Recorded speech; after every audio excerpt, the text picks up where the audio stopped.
専属通訳として6年間大谷選手を支えてきた水原一平氏のギャンブル依存症と、違法ブックメーカーへ大谷選手の口座から借金の返済に充てていた横領のスキャンダル。全野球ファンや大谷選手のファンを震撼とさせました。真相は何なのか、大谷選手はこれからどうなるのか。リッチ・アイゼン賞でジアスレチックのライターであるアンディ・マカロック氏が参加し議論されていました。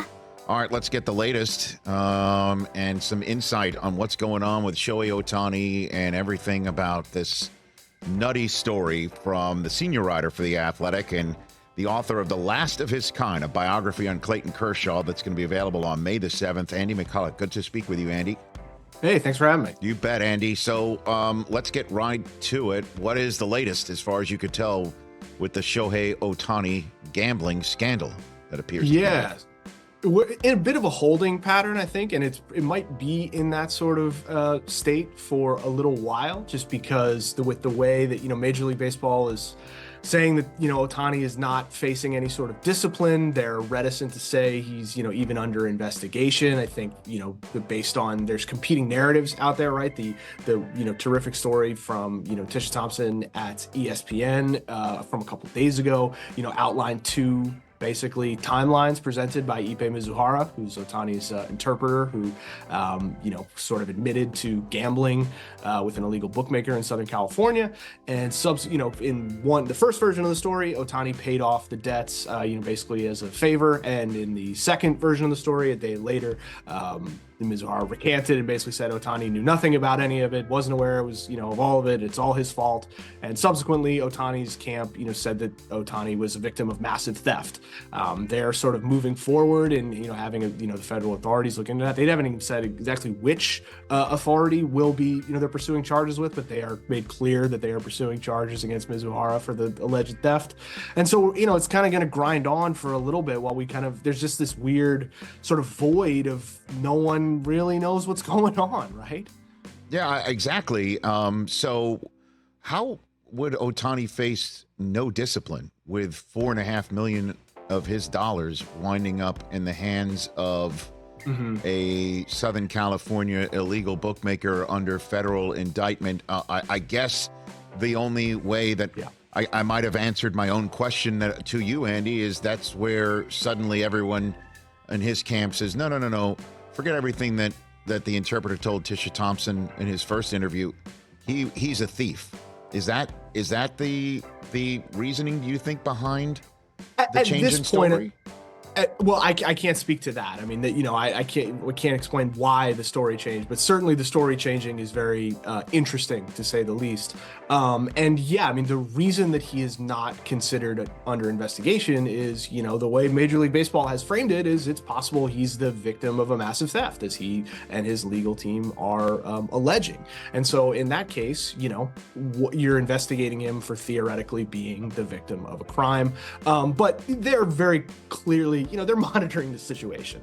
I think they're going to defer to, the federal authorities in terms of looking into this and sort of getting to the bottom of it. But when you look at the first version of events that Mizuhara put forth, that Ohtani, transferred the money to an illegal bookmaker, yes, that would certainly put him in Ohtani theoretically in some legal exposure in California, in addition to exposure to, punishment of some form for Major League Baseball. That was my question for you, is that the first version of events, the Tuesday story out of the interpreter, Issei Mizuhara, that Ohtani was a good guy who helped him cover $4.5 million of debt, which was just a staggering amount of money, Andy, for somebody who supposedly made topped out at $500,000 in the year. Like it really is, in terms of his own salary, that if that was in fact the story, is that Ohtani being open to suspension from Major League Baseball just because his money was in the hands of an illegal bookmaker, regardless of how it got there? Right. Unclear if it would be a suspension. So the way that Rule 21 works, which is sort of governs Major League Baseball's policy on gambling, is if there's a huge distinction of whether or not the bets were placed on baseball, right? If you bet on a game that you're not involved with, it's a year-long ban. If you bet in a game in which you are involved with, it's a permanent ban. And if you bet on if you place bets with an illegal bookmaker, you're subject to a sort of nebulous commissioner's discretion punishment. As of right now, there's no evidence, that Ohtani bet on baseball.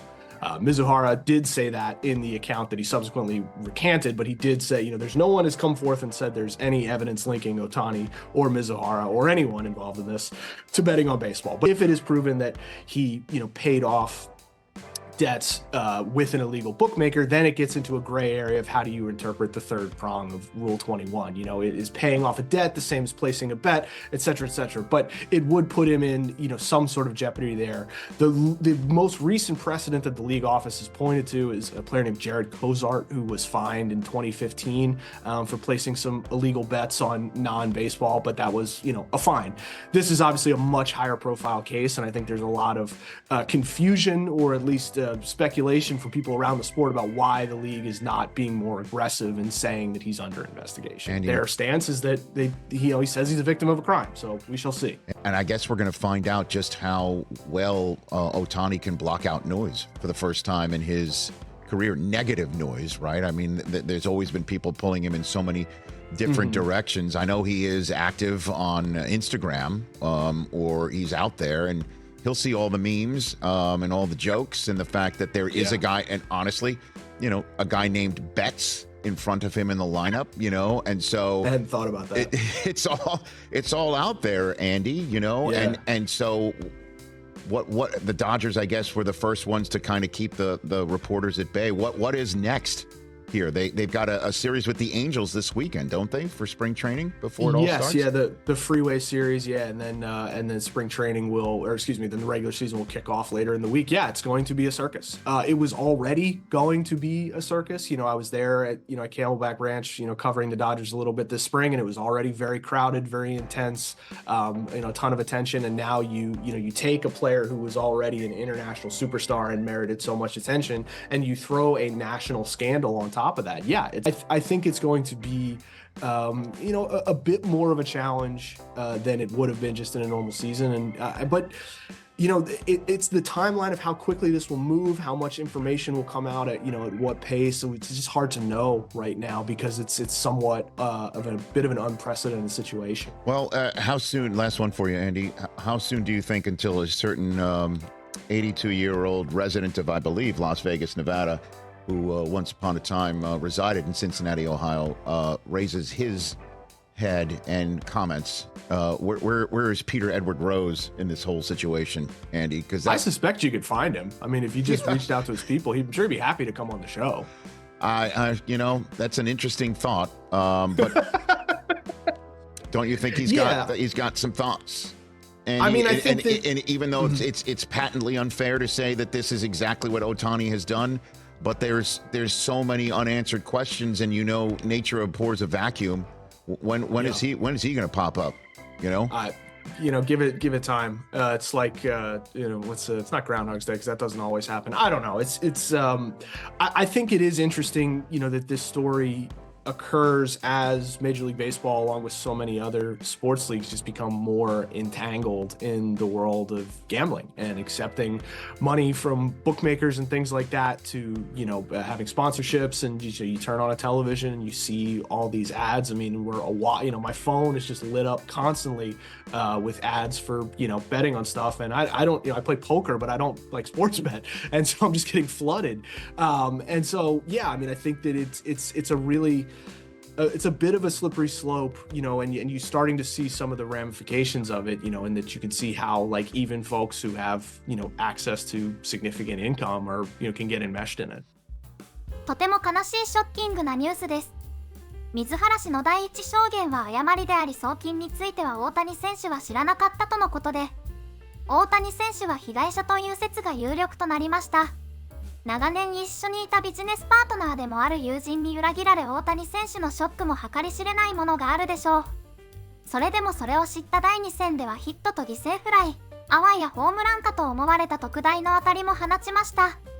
これから現地での試合でも影響がないことを祈ります。